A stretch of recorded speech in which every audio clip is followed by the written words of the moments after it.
PCOD പോലെ തന്നെ പലരും അനുഭവിക്കുന്നൊരു ബുദ്ധിമുട്ടാണ് തൈറോയിഡ്. അത് ഞാൻ കേട്ടിട്ടുണ്ട്, മരുന്ന് കഴിച്ചു തുടങ്ങിയാൽ പിന്നെ ജീവിതകാലം മുഴുവനും കഴിച്ചുകൊണ്ടിരിക്കേണ്ടി വരുമെന്ന്. അത് ശരിക്കും അതിലെന്തെങ്കിലും സത്യാവസ്ഥയുണ്ടോ? അതിങ്ങനെ കണ്ടിന്യൂസ് ആയിട്ട് പോയിക്കൊണ്ടിരിക്കേണ്ട കാര്യമാണോ? 100% നിർത്താൻ പറ്റും. പക്ഷേ ഏത് രീതിയിലുള്ള തൈറോയിഡ് ഇഷ്യൂ ആണ് നമ്മൾ കണ്ടുപിടിക്കുന്നത്. തൈറോയിഡ് തന്നെ പല രൂപത്തിൽ ഹൈപ്പോ തൈറോയിഡ് ഉണ്ട്, ഹൈപ്പർ തൈറോയിഡ് ഉണ്ട്, ഹാഷിമോട്ടോ തൈറോയിഡ് ഉണ്ട്, ഗ്രേവ് ഡിസീസ് ഉണ്ട്. അങ്ങനെ തൈറോയിഡിൽ പല രീതിയിലുള്ള ഇഷ്യൂസ് ഉണ്ട്. തൈറോയിഡ് എന്ന വലിയ സബ്ജക്റ്റാണ്. അപ്പോൾ നമുക്ക് എന്താണ് നമ്മുടെ ഇഷ്യൂ എന്ന് കണ്ടുപിടിച്ചിട്ട് നമ്മൾക്ക് ആ ഇഷ്യൂ പരിഹരിക്കാൻ പറ്റും. അത് നമ്മൾക്ക് ആ റൂട്ട് കോസ് കണ്ടുപിടിക്കണം. ഇപ്പം ഹാഷിമോട്ടോ തൈറോയിഡ് എന്ന് പറഞ്ഞാൽ ഓട്ടോ ഇമ്മ്യൂൺ ഡിസീസാണ്. അപ്പോൾ സമയം എടുക്കുന്നൊരു കാര്യമാണ്. അപ്പോൾ തൈറോയിഡിന് മരുന്ന് കഴിച്ചു തുടങ്ങി എന്നുള്ളത് കൊണ്ട് ലൈഫ് ലോങ് നമ്മൾ ആ മരുന്ന് കഴിക്കണം എന്നുള്ളതൊക്കെ ഒരു തെറ്റിദ്ധാരണയാണ്.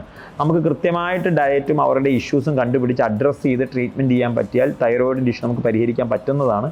അതെങ്ങനെയാണ് എന്നുള്ളത് ഓരോരുത്തരുടെ കണ്ടീഷൻ ഡിപ്പെൻഡ് ചെയ്താണ് ഇരിക്കുന്നത്. ഇപ്പോൾ എന്ത് ഭക്ഷണമാണ് തൈറോയിഡ് അങ്ങനെ പറയാൻ പറ്റില്ല. കാരണം തൈറോയിഡ് ഒരു വലിയ സബ്ജക്റ്റാണ്. അപ്പോൾ നമ്മുടെ ഇഷ്യൂവിനനുസരിച്ചുള്ള ഭക്ഷണമാണ് നമ്മൾ കഴിക്കുന്നത്. അപ്പോൾ നമ്മളുടെ കാര്യം മനസ്സിലാക്കി ഒരു ഡയറ്റ് ഫോളോ ചെയ്ത് അതിനുള്ള കൃത്യമായ പ്രോട്ടോക്കോൾ അവർ മെയിൻറ്റെയിൻ ചെയ്താൽ 100% അവർക്ക് തൈറോയിഡ് റിവേഴ്സ് ചെയ്യാൻ പറ്റും.